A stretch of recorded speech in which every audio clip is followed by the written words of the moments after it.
Well, it's been a busy weekend, so I'm going to keep this episode on the shorter side, and what I really want to do is just finish up the series on Rails 2.2 and just show you a few of the extra smaller additions in this version. Now I want to start off with a simple change that I think makes dealing with blocks instead of views much easier. Now to get the full scoop on dealing with blocks and views, you can check out episode 40.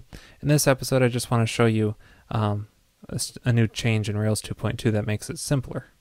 Well, back in that episode 40, I showed you how to create this admin area block, which just renders out a couple admin links if the user is currently an admin, and it just puts those inside of an admin div. And here's what that code for that admin method looks like. Basically just checks if the user's an admin, and then it renders out an admin div.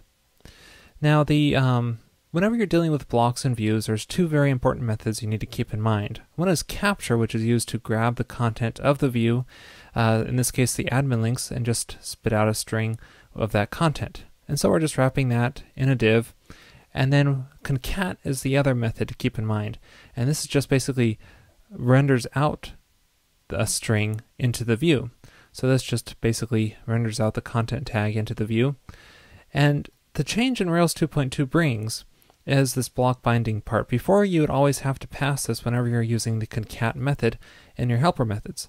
Well, this is no longer necessary, and I think this makes views dealing with blocks much nicer and much more intuitive as well, so you don't have to pass that block binding every time you call concat. Next, I want to show you some other changes from inside the console here. Now, you know we could do, let's say, product find by price, pick a price here, and then it finds the product. Well, if there's no product found with that price, then it just returns nil, and that's how the find by method behaves. But in Rails 2.2, we have the option to pass a bang to this, and then check that out. It now does an exception. It raises an exception of record not found, just like a normal find would if we were doing finding by ID for some reason, and it doesn't find a record. So this is a very handy addition, which I think I'll use a lot because so many times I've had to create methods manually to duplicate this behavior. Another addition in Rails 2.2 is that we can call product find last by price, and that will return the last record in the results, similar to just the find by price, except the last record. So it's a simple addition, but nice nonetheless. Now let me show you something else. Let's say we want to find all of the products in the clothing category.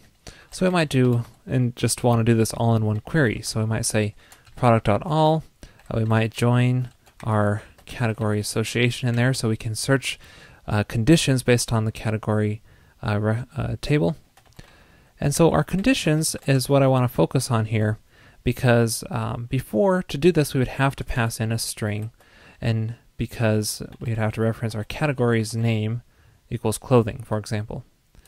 But here in Rails 2.2, we have the ability to pass a hash of conditions for associated records. So here we can say categories, the name should equal clothing,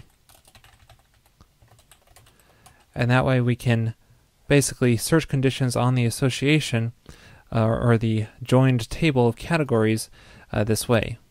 And there we go. There's all the products in the clothing category all in one query.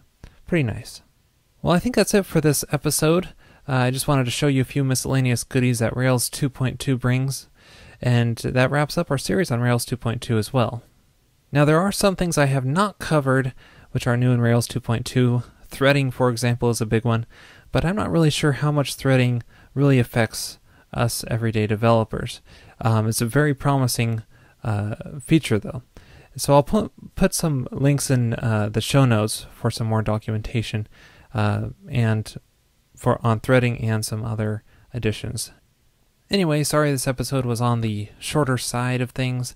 As I mentioned, it's been a busy weekend, but hopefully I'll have a full-length episode next week, and I'll see you then.